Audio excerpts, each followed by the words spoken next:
So you have decided that you're moving to Colorado Springs. A lot of the folks that come here are military or they came for a job, whatever it may be. And you have questions around what does it look like to buy specifically here in Colorado Springs. My name is Tyrone Moore, and my goal is to be a resource for anything with Colorado Springs. Today we're just going to dive in what it looks like to buy a home here. So I'm going to dive right in. All right, so it's pretty straightforward. Step one is going to be financing.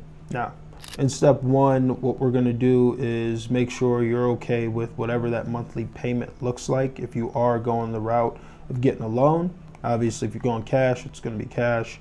But if you are getting a loan, what it's going to look like is you talking to a lender, preferably a local lender, someone that understands the nuances of buying in Colorado Springs, and they're going to get you pre-approved. So when you go through that process, you'll do an application with them.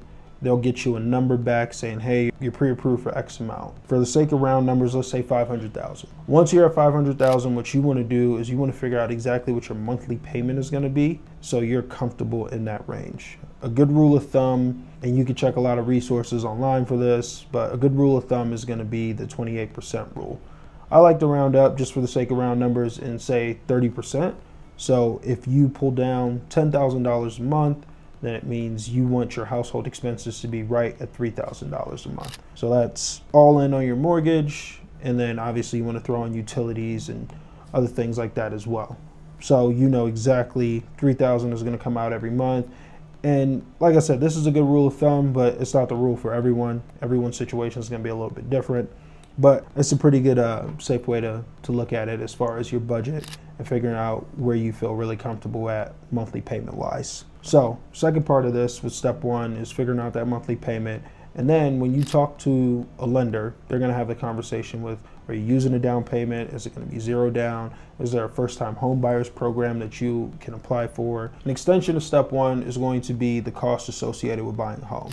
I actually have an ebook about that where you could dive in, you could look at it and just see exactly what it looks like, because there are some costs associated, and I'll go over that in a different video. But as far as buying the home, you want to figure out everything associated with, and that's where me and the lender are going to come in handy on that. Step two is pretty straightforward. You really just want to understand the market. And here in Colorado Springs, March of 2026, things are picking up a little bit. A lot of that has to do with the weather and just the time of year.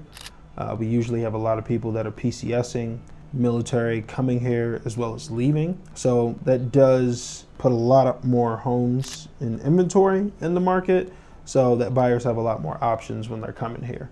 So things get a little bit busier in the market, totally normal. Something else that we look at a lot around this time of year is our days on market. So you know how to operate when you are writing an offer, making sure that it's competitive and making sure that it's going to show up the best way possible so you can get the home that you do want. Step three of this process is going to be finding the home that works for you. It's pretty straightforward, but there are some things that you got to keep in mind. The biggest thing I like to think about are the things that you cannot change. So if you don't love the paint, you can change that obviously, but the location, you can't change. So if you want to be really close to home so you can come home on your lunch break, then we got to factor that in. So figuring out the things that are your must-haves when you're choosing a home is going to be really important. What I like to do, very similar to what we do when we're figuring out our budget, is work backwards. There was no homes that fit what you were looking for in the last 30 to 60 days that have sold like this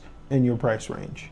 And that lets us know, hey, we're looking for a unicorn. But on the flip side, if you say, hey, I want to be in Briargate, I want to be under this price point, and it needs to be a 3-bed, 2-bath, I don't care how big the backyard is, and 40 homes pop up, then we know, okay, what you're looking for is pretty practical.